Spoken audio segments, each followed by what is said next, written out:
Welcome to behind the build with Tanuja. আজকে এই founder সিরিজে আমরা আরেকজন সাকসেসফুল এন্টারপ্রেনারকে পেয়ে গেছি সাথে, Priyo Ranjan Gupta. He is from হিমিলকো ফিন সেভাক। And Priyo, over to you. আমরা এটা জানতে চাইবো যে আমি যতদূর তোমার সম্বন্ধে জানি যে তুমি একটা successful corporate career with banking, সেখান থেকে তুমি একটা নিজের financial investment firm, it's a start up. হ্যাঁ, অ্যাজ অ্যান এন্টারপ্রেনার তোমার এই লাইফটা কেমন লাগছে, from a fix package to a little bit hiccup field journey, যেটা আমিও বুঝি কারণ I have the similar kind of a journey. তোমার কাছে জানতে চাইবো যে এই ট্রানজিশনটা from corporate to entrepreneur life, এই ট্রানজিশনে কি কি চ্যালেঞ্জেস ফেস করেছো and how do you like it? আচ্ছা, প্রথমত thank you very much Tanuja for bringing me over here. ব্যাপারটা হচ্ছে আমি যে কটা বছর ব্যাংকিংয়ে ছিলাম, হ্যাঁ, তার সেই ব্যাংকিংয়ের থেকে আমি অনেক ইনভেস্টমেন্ট ইনস্ট্রুমেন্ট সম্বন্ধে জানতে পারি, সেটা নিয়ে অনেক পড়াশোনাও করি। করতে করতে করতে একটা জিনিস আমার একটা রিয়েলাইজেশন হলো যে আমাদের ওয়েস্ট বেঙ্গলে না ইনভেস্টমেন্ট ব্যাপারে অ্যাওয়ারনেসটা খুবই কম। একদমই তাই। হ্যাঁ, খুবই কম। এবং আমাদের ব্যাংকিংয়ের থেকে থেকে আমাদের মাঝে মাঝে কি হতো, কিছু কিছু প্রোডাক্টস না মানে অনিচ্ছা সত্ত্বেও বিক্রি করতে হতো। তো এটা আমার ঠিক ভালো লাগছিল না। তো আলটিমেটলি একদিন আমি ডিসাইড করলাম, না, I have to start something on my own, so that at least এই অ্যাওয়ারনেসটা আমি ছড়াতে পারি। একদমই তাই। হ্যাঁ, স্পেশালি মিউচুয়াল ফান্ডসের উপরে অ্যাওয়ারনেসটা আমি যাতে ছড়াতে পারি। একটা ছোট ডেটা বলছি, আজকে ভারতবর্ষে টোটাল মিউচুয়াল ফান্ডের asset under management is 81 lakh Kroos. তার 41 কন্ট্রিবিউশন আসে কিন্তু শুধু মহারাষ্ট্র থেকে। ওয়েস্ট বেঙ্গলের কন্ট্রিবিউশন মাত্র 3%, 3.9%। তো এখানে আমি ঢুকেছি, আমি চেষ্টা করছি এর অ্যাওয়ারনেসটা ক্রিয়েট করা। চ্যালেঞ্জেস বলতে, হ্যাঁ, চাকরি যখন করতাম তখন 30 তারিখে একটা টাং করে ঢুকে যেত একটা, সেটা এখন হয় না। সেদিক দিয়ে একটু ডিফিকাল্টি হয়, কিন্তু যদি তুমি মেজার করো, হ্যাঁ, যে আমি যখন একটা ক্লায়েন্টকে বুঝিয়ে তাকে ইনভেস্ট করাচ্ছি, সে যখন বুঝে করছে, তার যে স্যাটিসফ্যাকশনটা না, ওটা যে কোনো স্যালারি স্লিপ থেকে অনেক বেটার। তো ইনিশিয়াল একটা ফাইট আছে অফকোর্স, হ্যাঁ, কারণ আমার ডেইলি নিডসগুলো তো ফুলফিল করতে হবে, সেটা অবভিয়াসলি প্রথম দিকে একটু কার্টেল করতে হবে, কিন্তু আস্তে আস্তে আস্তে এগোচ্ছি। It's good to build of your own. Exactly. That's how we come to behind the build. Correct.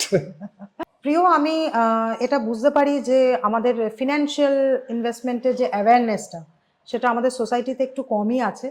তো তুমি যদি একটু আমার দর্শকদের একটু গাইড করে দাও, for example for retired personnels, তারপরে যারা working people, for entrepreneurs, for women specially, সামনেই উইমেন্স ডে আসছে।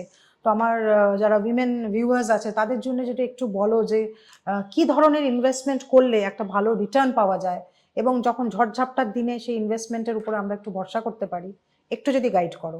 হ্যাঁ, সেক্ষেত্রে তার আগে আমি আপনাকে একটা প্রশ্ন করতে চাই। আমার কাছে দুটো অপশন আছে। একটা হচ্ছে either I give you 50 lakhs of rupees, or আমি রোজ আপনাকে 1 টাকা করে দিচ্ছি, কিন্তু এভরিডে সেটাকে ডাবল করে দিচ্ছি। মানে আজকে 1 টাকা দিচ্ছি, কালকে 2 টাকা, পরের দিন 4 টাকা, তারপরের দিন 6 টাকা, এভাবে দিতে থাকছি ফর দ্য নেক্সট 30 days। আপনি কোন অপশনটা নেবেন? দেখুন, বিজনেস করতে এসে become as an entrepreneur my self, আমি সেকেন্ড অপশনটাই নেব, যে 1 টাকা করে দেওয়াটাও আমার পক্ষে ইজি। প্রথম কথা, আমি দিচ্ছি আপনাকে কিছু দিতে হচ্ছে না। Okay. আইদার আমি আপনাকে 50 লাখ টাকা একবারে দিয়ে দিলাম, নয়তো আমি এভরিডে 1 টাকা ডাবল করে আপনাকে দিচ্ছি।